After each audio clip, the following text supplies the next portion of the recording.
Vamos então com o Direito Cidadão desta manhã de quarta-feira. Começa agora na Líder FM.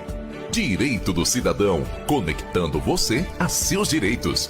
Um programa que traz para você, ouvinte, informações dos direitos das mais variadas áreas. A missão é levar até você o conhecimento e esclarecimento acerca de direitos e deveres.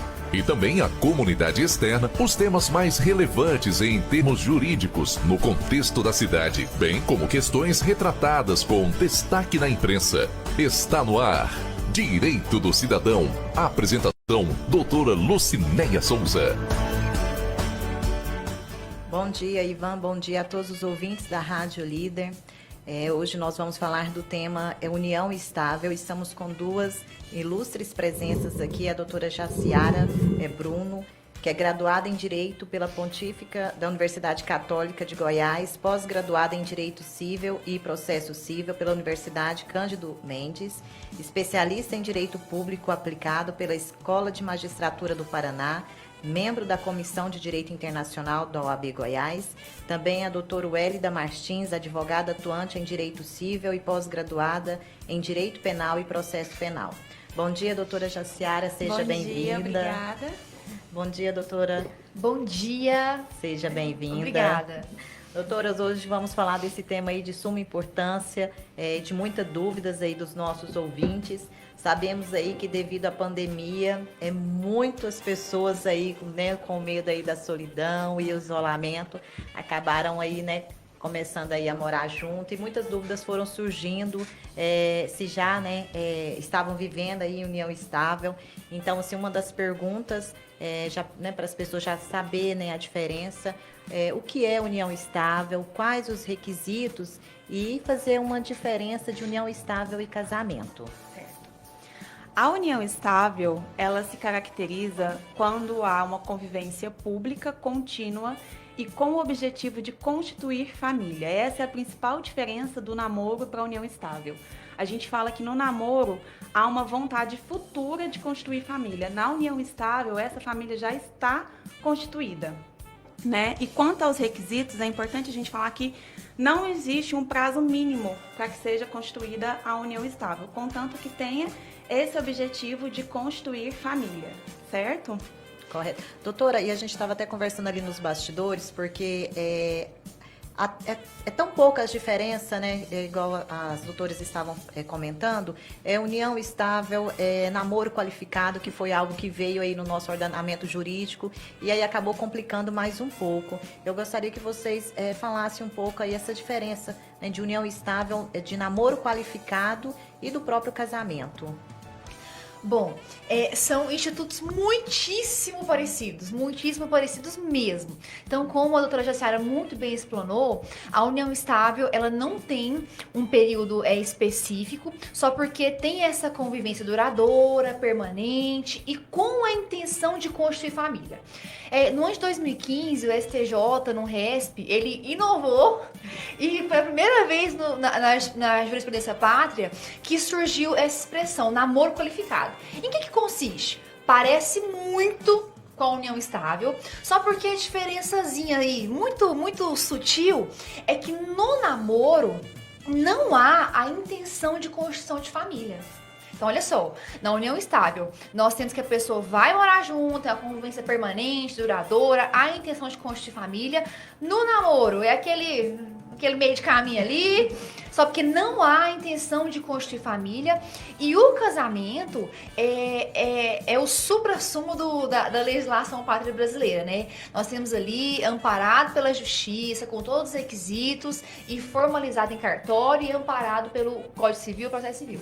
Doutora, essa convivência duradoura, ela precisa ser pública. E como comprovar a união estável? Como a pessoa saber, tem muitos ouvintes que ele perguntam, doutora, como eu estou em união estável, para ela saber que está vivendo união estável, o que ela realmente precisa? Então, a união estável, ela não exige um documento formal ao contrário do casamento. Só que nós sempre recomendamos que seja feita a escritura pública de união estável. Por quê? Porque depois, se você precisar comprovar essa união estável, fica mais fácil. principalmente quando a gente fala de um cônjuge falecido, né? De um companheiro falecido. E aí, se tem herdeiro, provavelmente ele não vai ter interesse, ele não vai ajudar. A gente consegue comprovar a união estável com testemunhas, a gente consegue provar, às vezes, com extrato bancário, com fotos, né? Que comprovem que eles viviam e que, às vezes, as pessoas... Ela era até apresentada como companheira para as outras pessoas, né? E prova tudo que eles vivem uma vida comum. Outro ponto importante, não é necessário que vocês morem no mesmo local, no mesmo teto para constituir a união estável. Muita gente pensa, mas a gente não mora junto, ele mora em outra cidade. Mas pode ser que mesmo assim você consiga configurar a união estável. Então, o ponto assim que é mais, vamos dizer assim, mais forte, ou todos esses requisitos, eles são cumulativos ou pode ser isolado. Por exemplo, a intenção de constituir família, porque é muito subjetivo, né, doutora? Então, eu tô com meu parceiro, será que ele tá com a mesma intenção que eu? Como que eu vou comprovar essa questão aí, essa intenção aí de constituir família? Isso, por isso que o contrato, a escritura pública, é a melhor forma de você conseguir provar. Apesar de não ser obrigatório, porque aí é muito, igual você falou, é muito subjetivo. Depois você vai ficar dependendo de testemunhas. E aí, se no caso, né, a gente for falar que você vai declarar uma união estável para dissolver a união estável, pode ser que a pessoa não tenha interesse de falar que ela queria mesmo, de fato, constituir família com você. Namoro, né? Isso, que era só um namoro. Correto. Doutor, e quando eu faço essa escritura pública de união estável, qual é o regime de casamento? Então, nós temos algumas formas de dar publicidade jurídica para a união estável. Nós temos a declaração de união estável, nós temos o contrato de convivência, mas aqui na nossa região, o mais usual é a escritura pública de união estável.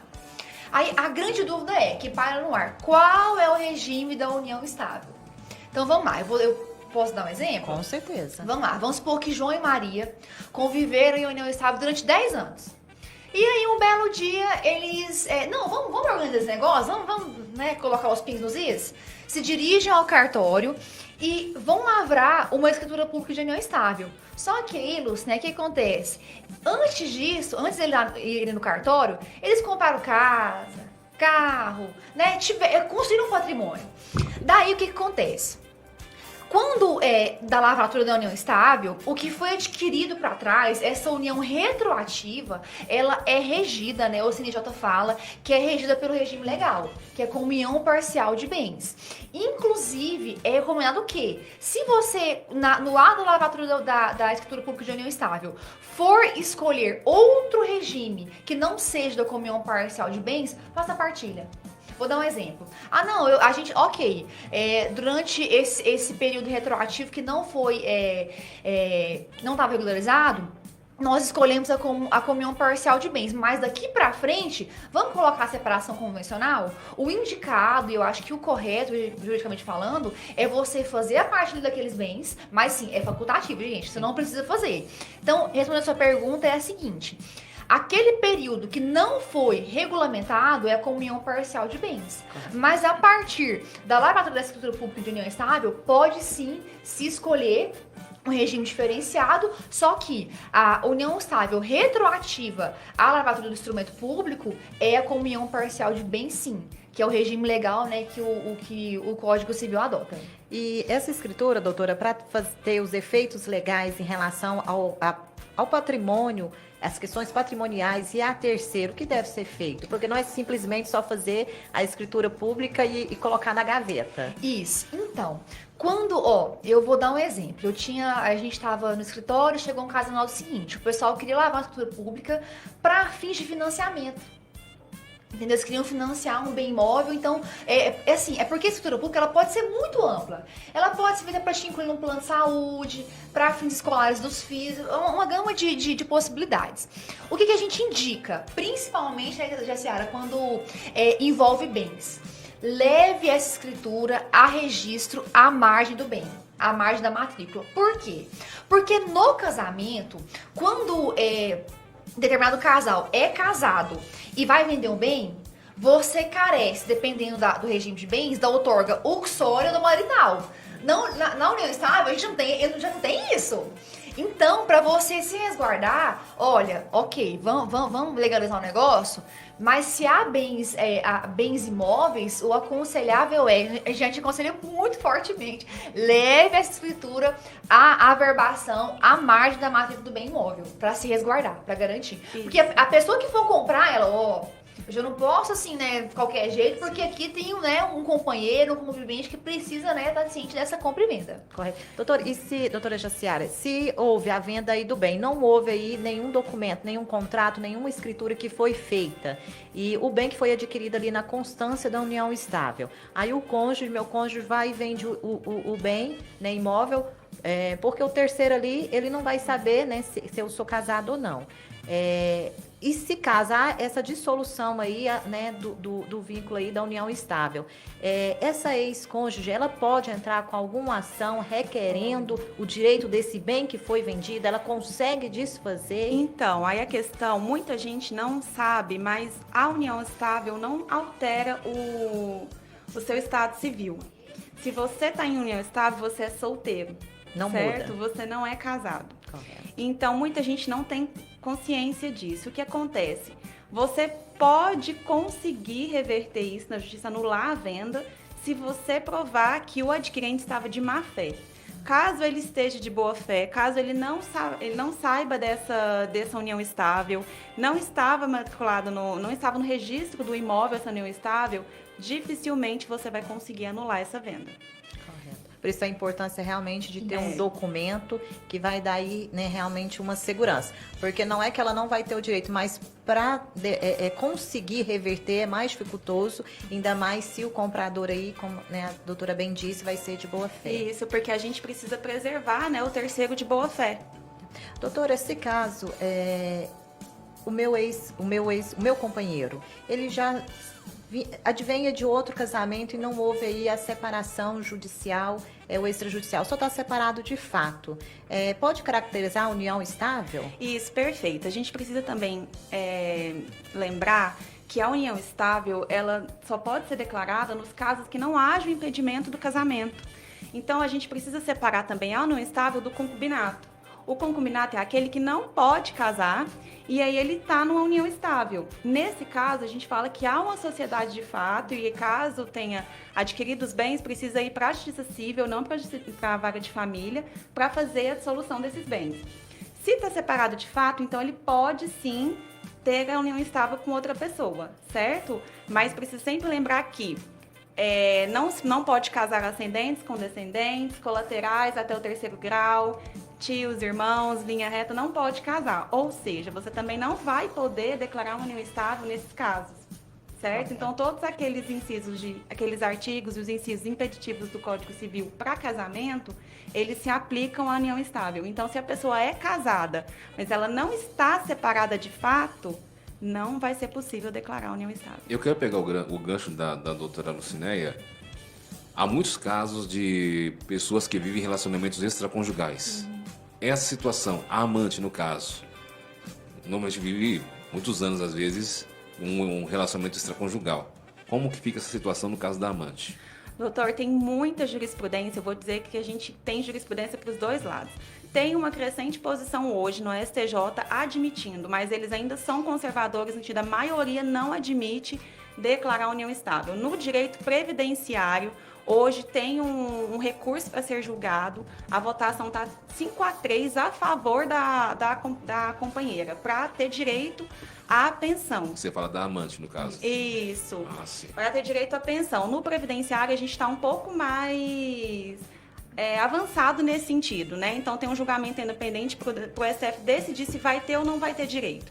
Então, muito se discute também das uniões estáveis múltiplas, porque tem gente que vive em união estável com 2, 3 pessoas, né? Isso ainda não é aceito. A gente tem algumas decisões que Existe aceitam. isso? Sim. Meu Deus do céu. É importante frisar, porque assim, antigamente havia uma diferenciação maior entre casamento e união estável. E um dos princípios basilares norteadores do casamento é a monogamia. certo? Sim, sim. Então, o que acontece? O nosso ordenamento brasileiro, ele ainda não permite, né, assim, não é tão aceito a figura do trisal, não sei o que lá. Então, por isso que há essa divergência da união estável múltipla. Tendo em vista, né, que o parâmetro para a união estável é o casamento, né, esses princípios basilares norteadores. Sim, e aí alguns doutrinadores entendem que a gente não pode equiparar porque a união estável não é casamento. Então poderia ser permitido, mas ainda não temos. Assim, temos algumas decisões. Mas não é pacificado, né? Não é pacificada, e vai depender mesmo do juiz para definir se ela vai ter ou não direito nesse caso. E existe muito assim, cada caso concreto, o juiz ele analisa assim os pormenores, vamos dizer. Teve um caso em que a esposa ela tinha ciência que o esposo tinha uma, né, vamos dizer, uma união estável, um relacionamento com a outra senhora de muitos anos. E quando esse senhor faleceu, esse caso foi para a justiça, porque no caso, né, a companheira ela queria os direitos e ela conseguiu ficar com 50% da pensão alimentícia, porque já tinha muitos anos, ela já estava numa idade que não tinha como voltar ali para o mercado de trabalho, mas o juiz olhou o ponto em que a esposa, no caso, ela tinha a ciência de que ele tinha essa companheira. Então foi algo assim que foi muito interessante, que então sim, são detalhes, né, como vocês dizem, porque as diferenças são poucas, né? Você, falando sobre essa questão de caso concreto, eu até compartilhei com a doutora Jaciara, um caso recente agora. A dona Anitta, a sócia majoritária da Lojas Pernambucana, você ouviu falar desse caso? Eu vi. Um patrimônio milionário, e aí a mulher tá em coma, né, tá lá, não tá nem sabendo do barraco que tá acontecendo aqui fora. Ela é dona de patrimônio bilionário. E aí, 2 mulheres alegam viver em união estável com ela. Só porque nenhuma das duas formalizou. E aí, o que acontece? Há uma loucura, porque envolve direito de família, envolve direito de sucessão, né? E o pessoal brigando por herança de pessoa viva, né? O Pacto de Corvina aí no 12. E o que acontece? Ó pra você ver o dissabor todo. Se a dona é uma mulher esclarecida, bilionária, né? Certamente tinha uma assessoria jurídica robusta por trás do seu patrimônio e ela não foi cientificada disso. Hoje ela está há vários anos em coma. Enquanto isso, uma disputa judicial, não, gente, gigantesca, uns trocentos advogados envolvidos nessa questão aí. E por quê? Porque 2 mulheres, né, ela homossexual, alegam que viviam em união estável com ela. E aí põe curador, tira curador. E por fim agora nomearam um filho socioafetivo, né? O famoso Arthur. Mas enfim, todo esse dissabor, né? Por conta desse patrimônio bilionário que poderia ser evitado. Não precisava casar não, mas regularizasse, né? A união estável. Isso. Doutora, só entrou num ponto muito importante aí, já falando, né, da união homoafetiva. A união homoafetiva hoje no nosso no judicial hoje, como que está sendo vista?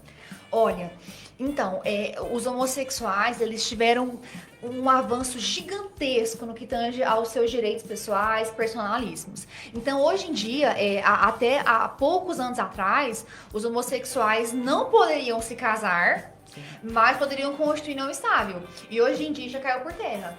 Então, o casal homossexual que deseja regularizar, ele pode tanto constituir casamento civil quanto a união estável. É a mesma coisa no heterossexual. Foi equiparado. Né? Equiparado. Então, também, tete a tete, um grande avanço. Sim.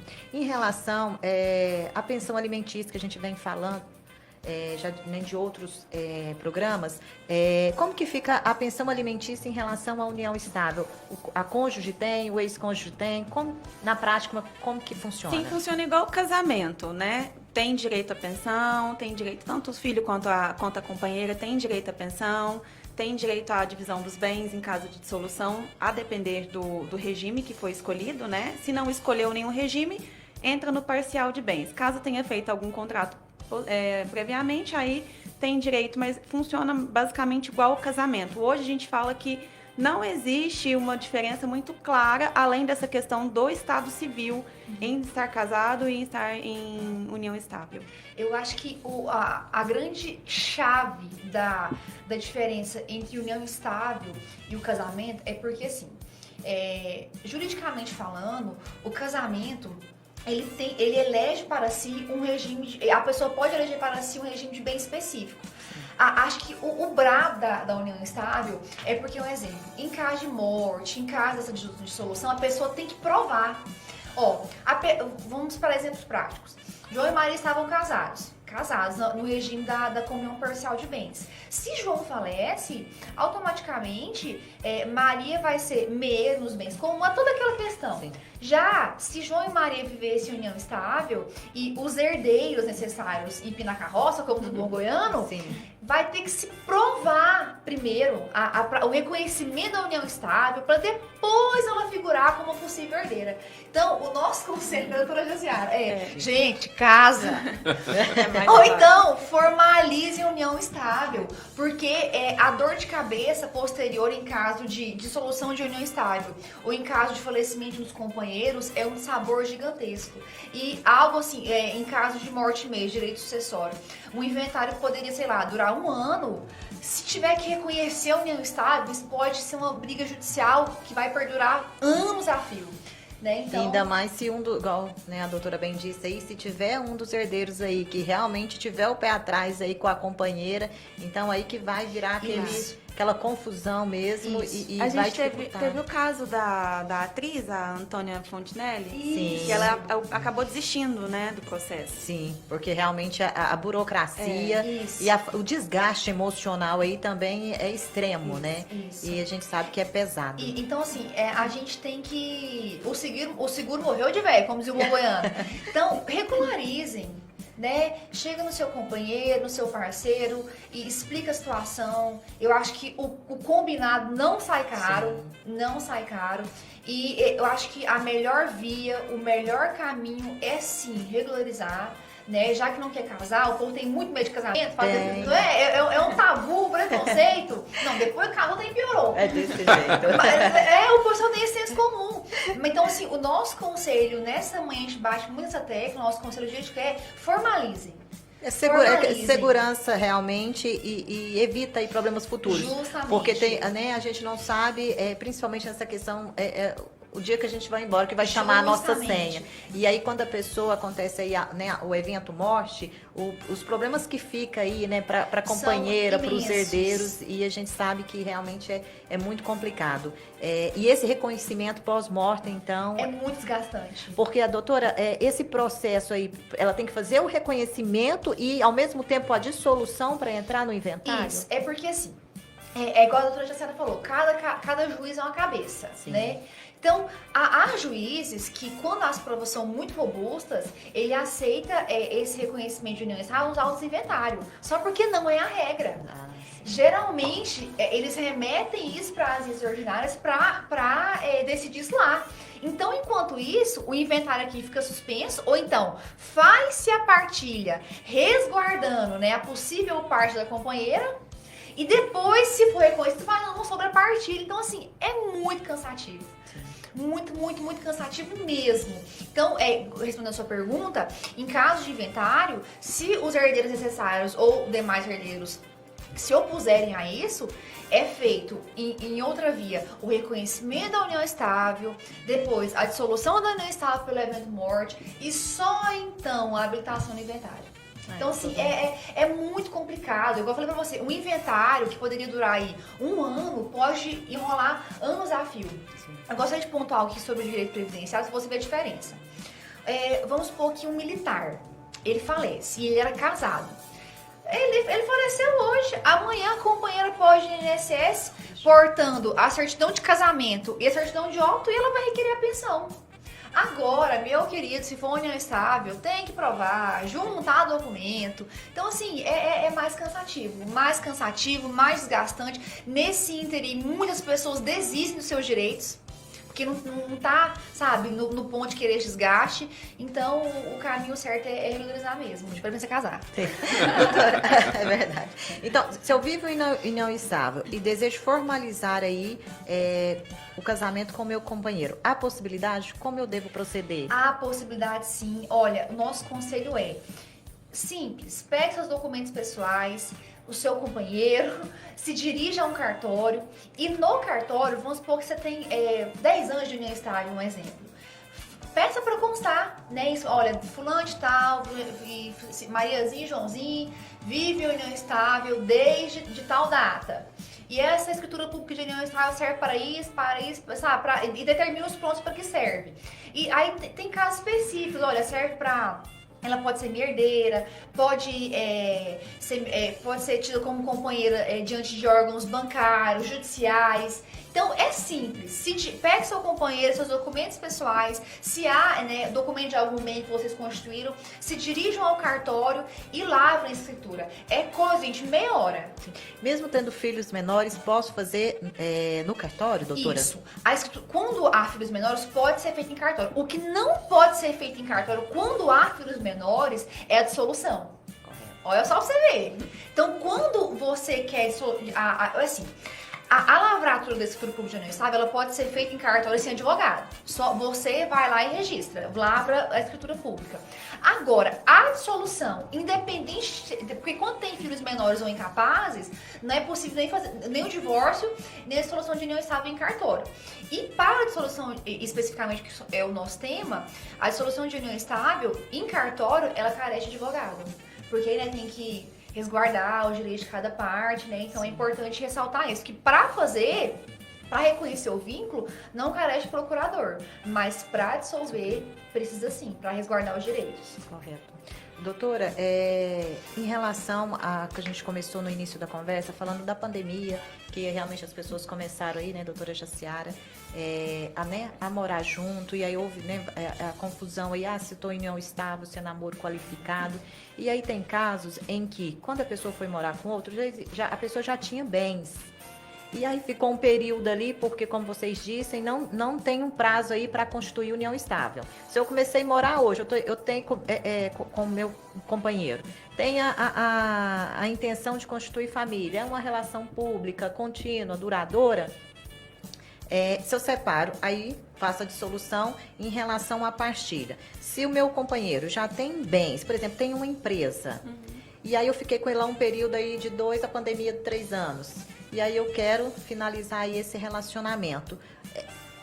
Qual vai ser o direito dela em relação a essa empresa e esses bens que essa pessoa adquiriu? Se for o regime de comunhão parcial, não tem direito. É igual o regime de casamento mesmo. O regime de comunhão parcial é aquele regime que você vai ter direito aos bens que vocês adquiriram na constância do casamento. Da mesma forma para a união estável. São os bens que vocês adquiriram durante o período da união estável. Então, se ele já tinha algum bem, a companheira ou o companheiro não tem direito a ele. A não ser que eles tenham optado pelo regime universal na união estável, desculpa. E aí, se você optar pelo regime universal, e precisa ser escrito, tá? Tem que ter um pacto. Precisa ter um pacto. Então, assim, caso você modifique, porque o regime comum da união estável é o regime de comunhão parcial. Caso você tenha a intenção de modificar esse regime, precisa ser por escrito, tá? Então, você precisa colocar. E se você querer o de união universal, engloba todos os bens. E também temos o de separação total, que já não engloba nenhum. Tá. Mas em relação, voltando novamente, essa questão aí do meu companheiro, já, fui morar com ele já tem aí uma empresa, tem uma casa, um carro, mas aí durante aí a pandemia eu fiquei com ele e realmente tem todos os requisitos aí que me ampara. E eu ajudei, nesse tempo eu ajudei ele, me dediquei, fiquei em casa trabalhando, ajudando ele aí a tocar aí a empresa. A empresa prosperou. Prosperou e os frutos, doutora? Como que fica? Porque eu dediquei, eu fiquei ali, eu viajava com ele, então eu tenho direito. Como que em fica? tese, né? Você vai precisar comprovar. Depende, por favor, depende. Você vai precisar comprovar que você participou efetivamente para que essa empresa tenha crescido, né? Vou dar um exemplo que acontece muito. Apartamento financiado. Casa ou vai para união estável e aí ele já tinha esse apartamento financiado. Só que durante o casamento, a companheira ou o cônjuge ajudou a pagar as parcelas desse apartamento. Hoje, a maioria das decisões já entendem que sim, no que corresponde a essa parcela que foi paga durante o casamento, a companheira ou o cônjuge tem direito. Então, assim, foi um avanço, porque antigamente precisava comprovar que ela teria de fato participado, né? Então, no caso da união estável, tudo é um pouco mais difícil, porque você precisa tá sempre comprovando que você participou. Antes tinha que com aquilo. comprovar o esforço comum, não é? Que caiu por terra Caiu agora, por né? terra o esforço comum. Agora já não precisa. Mas nesse caso, como seria um caso muito específico, ela teria ajudado, teria trabalhado na empresa, aí ela precisaria comprovar que de fato houve esse trabalho dela. Isso que ela acresce no ajudou. patrimônio, né? É, que Inclusive, essa tese de namoro qualificado surgiu no caso desse aí. de acréscimo. Eles namorados, compraram patrimônio, compraram apartamento antes, foi feito melhorias, e aí o STJ, muito criativo, lançou o namoro qualificado. Foi bem nesse contexto de aquisição de apartamento. Doutora Jaciara, eu gostaria... Qual a sua orientação para as pessoas aí que estão aí nessa confusão aí, que você poderia deixar aí para os nossos ouvintes? Eu sempre oriento a formalizar. Eu acho que a precaução é a melhor arma que a gente tem. Então, vocês formalizem, nem que seja, não quer fazer uma escritura pública, pode ser um contrato. O ideal é que seja a escritura pública, mas se você de repente não quer fazer a escritura pública, um contrato, formalizar é sempre a melhor opção, porque a gente nunca sabe o que vai acontecer. Geralmente, dissoluções de união estável, de casamentos, eles são bastante dolorosos, as partes estão já feridas, desgastadas, então pode ser que você tenha um pouco mais de dificuldade de conseguir provar, ele pode negar ou ela pode negar que estava de união estável. Então eu acho que está tudo certo hoje, então vamos formalizar. Acho que é a melhor opção. Esse contrato, ele já existe algum contrato pré-formalizado nos cartórios ou tem que procurar um advogado? Os cartórios geralmente possuem isso. Isso. Eu sempre aconselho, não por ser advogada, mas eu Sim, sempre sim, claro. aconselho porque o advogado também vai saber te orientar naquela situação específica, né? Mas caso, né, não queira fazer no cartório, você pode fazer um contrato mesmo. Entendi. E é bem simplesinho. Às vezes tem doutrinadores que falam, ele precisa ser levado a registro, porque o correto era fazer o contrato Sim. e levar a registro no Instituto de Documentos do cartório. Só porque tem gente que faz contrato, ambas as partes assinam, coloca testemunha se quiser, põe na gaveta e já não prova. Tem a pergunta sobre questão de testemunha, mas a relação, eu acho que se procurar o advogado, acho que vai saber orientar os dois na hora, né? Com certeza. E assim, há cláusulas muito específicas. Isso. Nesse caso de contrato, é até engraçado. Porque tem gente que põe multa. Um exemplo, se me trair, 10 mil. É sério. E isso é muito específico. Um exemplo, se nós largar o gato, o cachorro fica com quem? Então, tem sim, o guarda contrato compartilhada de gato hoje em dia, de Sim. cachorro. Tem, E eu estava até vendo que está possível. em discussão até de ter pensão, né? Isso, Você está tem. vendo que as coisas estão... Para animal? Isso. Meu A Deus do pessoa, céu. Guarda de animal. a pessoa falece, nomeia um curador, tutor pro animalzinho e uma pensãozinha básica, uns 10 conto pro bichinho. E pior que é desse jeito. Doutor Wélida, as suas orientações, ponderações aí para os nossos ouvintes. Olha, como a doutora Jussara muito bem ponderou, o nosso conselho não quer casar não? A gente respeita, mas, gente, formalizem. Há uma máxima popular que diz assim, que pra unir é um passo, pra dissolver é um parto. E é verdade. O combinado não sai caro. Verdade. E nós orientamos principalmente para fins sucessórios e previdenciários, né? Porque tudo que é registrado é mais fácil de comprovar, de você reaver os seus direitos. Então, o nosso conselho é ou casa ou formaliza. Não tem outro caminho, né, doutora? Isso, É questão de segurança e aí quando envolve, vem a questão dos filhos ainda, ter mais esse cuidado. Isso. E se é um companheiro ou companheira que advém aí de um outro relacionamento, que tem filhos também, né? Mais importante, né, doutora? Com certeza. Então, assim, acaba que realmente precisa esse cuidado. Então, a nossa orientação é que realmente procure um profissional, qualquer dúvida, para esclarecer, porque bem pontuado aí pelas doutoras, cada caso é diferente, tem ali as suas delimitações, tem suas particularidades que devem ser estudadas. E se não quer ir com o companheiro, vai ser um companheiro para se orientar, para ter realmente ali a ciência dos direitos, do que vem depois, porque é de extrema importância, né, doutora? Sim, com certeza. Formalizar, gente. Vamos formalizar, porque é o caminho juridicamente mais viável. E procura jogar da sua confiança, que você confia. Consulte ele, porque assim, eu acho que o importante, eu acho que o que diferencia tudo é o caso a caso. Sim. E cada caso tem suas minúcias, tem seus pormenores, tem a quantidade de filhos, de beijos, né, diferente. Tem a questão aí da intenção. Justamente. Né? Porque igual nós já começamos falando, porque tudo é muito subjetivo, né, doutora? A gente não sabe o que passa na mente e no coração do outro. Então, quando tudo é muito bem esclarecido, e a gente tem que ter consciência, principalmente relacionamento, a gente tem que agir pela razão. Isso. Porque quando você está apaixonado, eu falo assim que quando a gente está apaixonado, deveria ser decretado ali incapaz relativamente. Vou interditar o apaixonado. Essa foi boa. Porque sabe que a paixão realmente ela é como se fosse uma droga. Você vai nas alturas e ali você faz coisas que depois que passa esse momento, esse evento, paixão, aí vem as consequências, né? E a gente sabe, enquanto há o relacionamento, tá ali acontecendo, é uma coisa. Mas você vai conhecer realmente o outro é quando chega no fim. Isso. É verdade. Isso. E aí que vem aí E os o momento problemas. certo de lavrar, de formalizar a união estável, é de cabeça fria. Sim. Porque na hora da raiva, porque assim, a gente costuma dizer que o seguinte, que quando o relacionamento acaba pelo fato morte, nós temos uma ferida fechada e cicatrizada. Sim. Agora, quando a união estável ou o casamento acaba por motivos diversos e os dois ainda tá vivo, Não. meu amigo, é uma ferida aberta que se não souber lidar, vai gerar muito dissabor. Então, vamos formalizar, né, de cabeça fria e lúcido. Eu só quero pegar um ganchinho aqui. Quando você comentou aquele negócio do INSS lá, do soldado, um exemplo. No caso, se a pessoa tiver a união estável e formalizada, a agilidade é a mesma no casamento ou não? Ó, é bem mais rápido. Só que assim, pouquíssimas pessoas que fazem isso.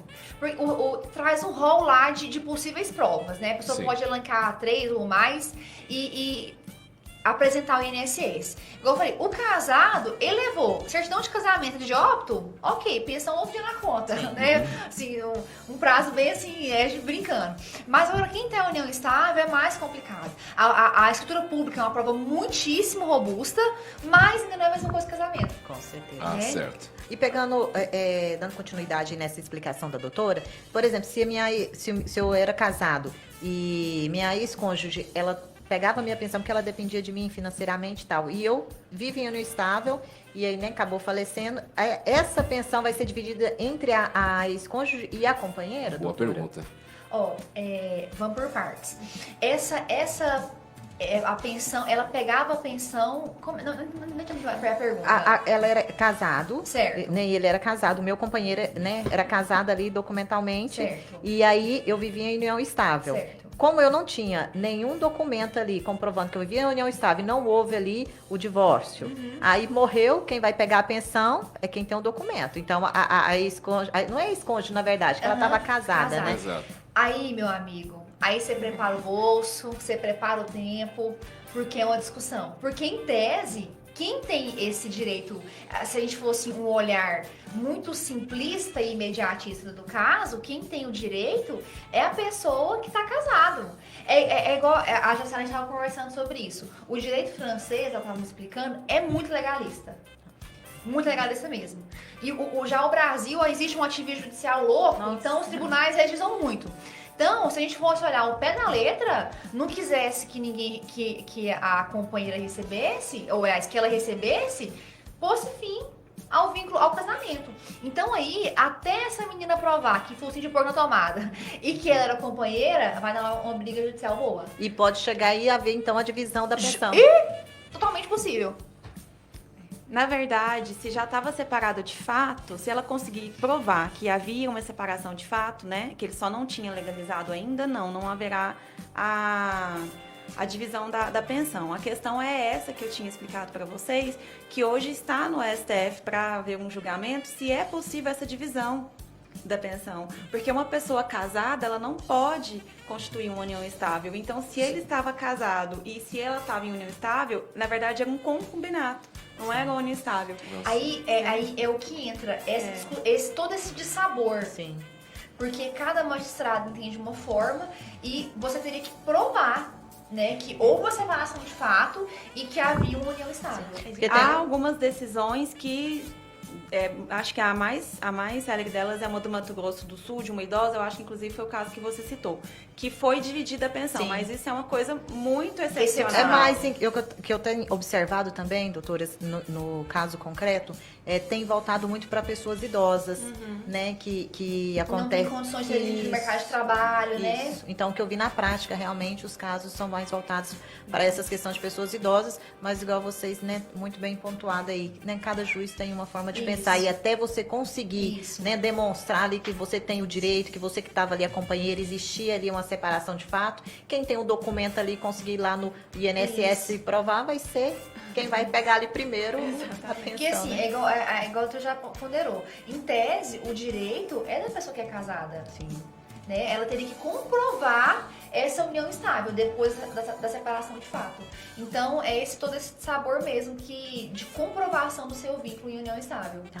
E essa comprovação, doutoras, aí da união estável, que você já disse ali no primeiro, só para a gente estar frisando aqui, que muitas são as perguntas a respeito aí das provas. Essas provas, então, é testemunha, é fotos, vídeos? É testemunha, fotos, vídeos, documentos. Filho não é obrigatório que você tenha filho para poder constituir a união estável, né? Mas geralmente uma pessoa que vive em comunhão, ela tem, por exemplo, você pagou a conta dele uma conta de telefone dele no seu banco. Acontece muito essa confusão aí patrimonial. Né? Exatamente. Então, você vive ali em comunhão patrimonial. Então, a prova são todos os documentos que você tiver aptos a provar que vocês estavam, de fato, em comunhão. E a questão do plano de saúde, que a gente falou também no início, às vezes exige quem vive em união estável que faça uma declaração para demonstrar ali, né? Os planos estão pedindo muito isso. E é uma prova... É uma prova. Se ele já declarou ali que estava em união estável e levou isso até o plano de saúde, e você, como dependente, já é uma prova. As provas são inúmeras. Eu já vi um caso decidido por conta de um convite de casamento. Porque no convite de casamento, a pessoa alegava que era solteira. E outra parte não vivia em união estável. E aí ela pegou e juntou um convite de casamento em que era endereçado aos dois como casal. Nossa. E aí... Então, assim, essa gama de provas é muito vasta. É extenso, né? Muito vasta mesmo. Mas o juiz bateu o martelo e teve o convite. Eu sei que a hora tá indo, mas cada coisa puxa. Caso de uma menor que se relaciona com alguém de maioridade. Como funciona essa questão da relação? Aí ela vai entrar nos impedimentos por casamento, né? Menor de 16 anos não pode casar. Então, uma menor de 16 também não pode contrair união estável. Não, mas no caso ela queira brigar, ela não pode brigar futuramente se acontecer um rompimento, se os dois moraram juntos e tal, ela não pode brigar por alguma coisa? Brigar a gente sempre pode, né? Brigar a gente sempre pode. Aí a gente vai entrar na questão do concubinato, que são os que não podem ter a união estável. E ela vai poder, como se fosse uma sociedade. Como se ela estivesse vivendo uma sociedade e vai dissolver uma sociedade, porque adquiriu bens, aí teve um esforço comum. Mas a lei já é muito clara, né? Menor de 16 anos não pode contrair casamento ou união estável. Então a lei já impede. É que existe aquela questão da apaixonite, né? Aí ela vai, foge com o companheiro, aí cria um relacionamento. Isso, é exatamente isso, né? Aí, por isso que eu tô perguntando se a lei também funciona para essa situação.